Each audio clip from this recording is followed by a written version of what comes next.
Let's go just that.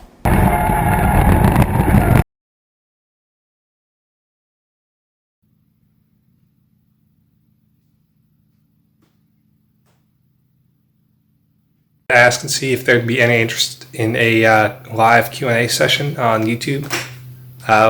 Just looking for some new content, and I know that you guys always have questions about my build, and I'd love to be able to help you guys out more directly through a live Q&A session. So let me know in the comments what you think, and if I get enough response, I'll try to put one up later this week.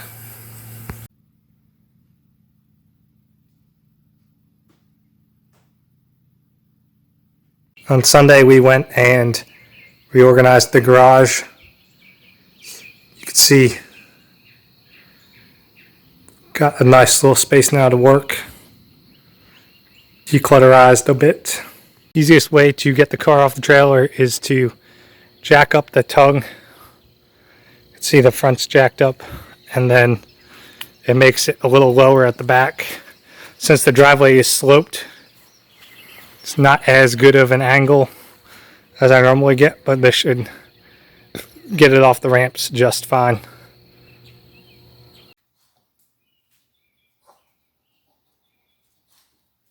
So with these next coming weeks, I'm going to basically totally take the car apart, re-prep everything, take a look at what has been working, what hasn't, see what improvements I can make, and get the car all nice and ready so that it is reliable when we can go drifting again.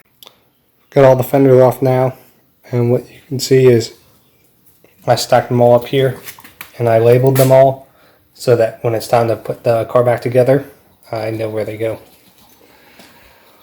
Why I did that is just so I have more room to work, and I want to clean up all the cut lines on the fenders, maybe try to reinforce them because they're a little flappy.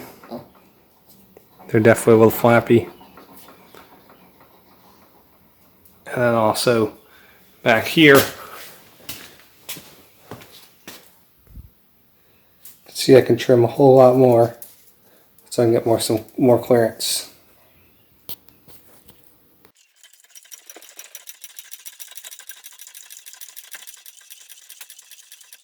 Got the rear wheels off now.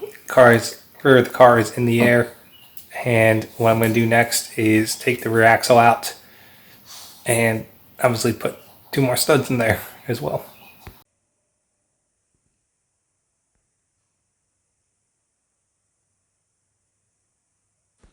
So I've drained the oil, and it looks like I'm going to have to possibly take the pan off the engine. I think now is about as good of time as to do that. I've got some oil here. It's not going to show up here, but there's some bearing material in it. So I think it's about time to take a look and see what's going on. So at this point, I've got all the driveline out of the car except for the engine. I'm going to go ahead and pull the oil pan, pull the steering rack or steering link first.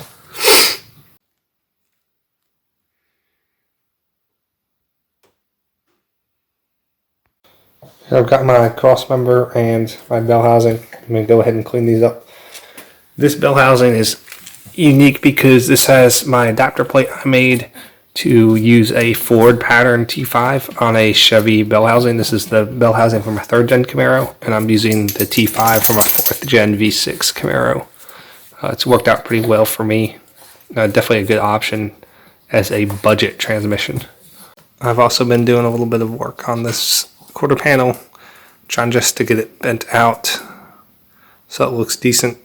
And I'm also going to have to probably play around with my exhaust some more, work on the fuel cell.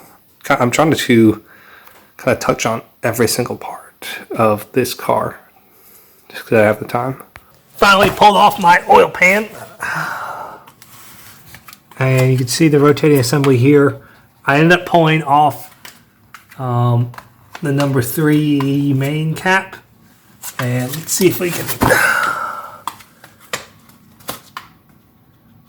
That's the bearing journal right there.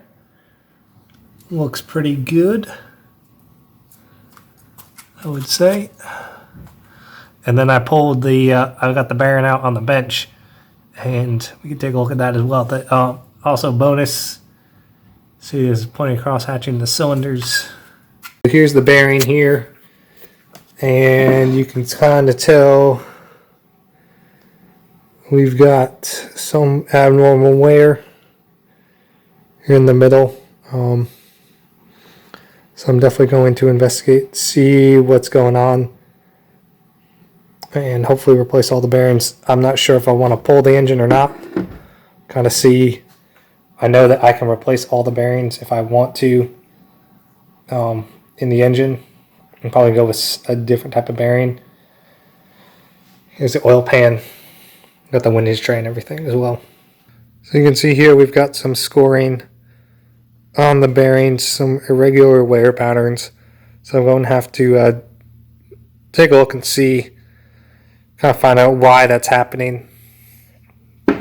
I'm thinking maybe oil got really hot, broke down some lubrication properties at some point, and started the wear. So this would definitely be a good evidence that I should be using an oil cooler to help control the oil temperature.